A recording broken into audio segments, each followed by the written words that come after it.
السلام علیکم۔ کل میرے دوست عبداللہ کے ساتھ ایک واقعہ پیش آیا، بڑا عجیب واقعہ تھا۔ وہ بیان کر رہے تھے، نبی علیہ الصلاۃ والسلام کے حسن پر گفتگو چل رہی تھی کہ اللہ تبارک و تعالیٰ نے آقا کریم صلی اللہ تعالیٰ علیہ وسلم کو کائنات میں سب سے زیادہ حسن عطا فرمایا۔ ویسے تو تمام انبیاء کرام علیہم الصلاۃ والسلام حسین تھے، مخلوق میں سب سے زیادہ حسن انبیاء کرام علیہم الصلاۃ والسلام کو عطا کیا گیا۔ حضرت یوسف علیہ السلام کا حسن مشہور ہے۔ اعلیٰ حضرت امام اہل سنت رحمۃ اللہ تعالی علیہ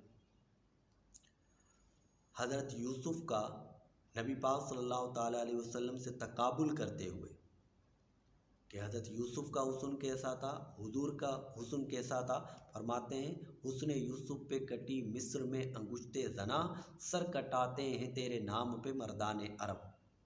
وہ یہ بیان کر رہے تھے تو ایک صاحب بیان کے بعد کہنے لگے کہ آپ نے تو حضرت یوسف کے بارے میں کہا ہے کہ انہوں نے زنا کیا، ایسا تو نہیں ہوا، وہ تو نبی ہیں۔ تو یہ ہوتا ہے آدھی ادھوری بات سننا، اور پھر آپ جب بھی کوئی بات کرتے ہیں تو لوگوں کے ذہنوں کی سطح مختلف ہوتی ہے۔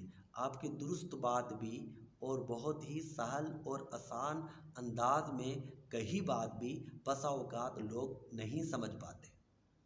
تو اب دیکھیں کہاں زنا اور کہاں زنا۔ حسن یوسف پہ کٹی مصر میں انگشت زنا، زنانا یعنی زنا، عورتوں کی انگلیاں کٹی تھی۔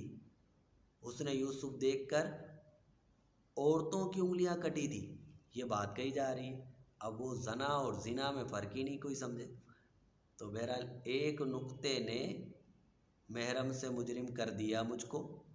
تو یہ ہوتی ہے بات، کبھی کبھار بات درست بھی کہی جاتی ہے، لوگ سمجھ نہیں پاتے، اور بالکل آسان انداز میں ہوتی ہے، کوئی شبہ بھی نہیں ہوتا، لیکن اسی وجہ سے ہمارے ہاں فوراً گستاخی کے بھی فتوے لگ جاتے ہیں، اور پتہ چلتا ہے تحقیق کے بعد کہ اس نے کوئی گستاخی نہیں کی ہے، کوئی بے ادبی نہیں کی ہے۔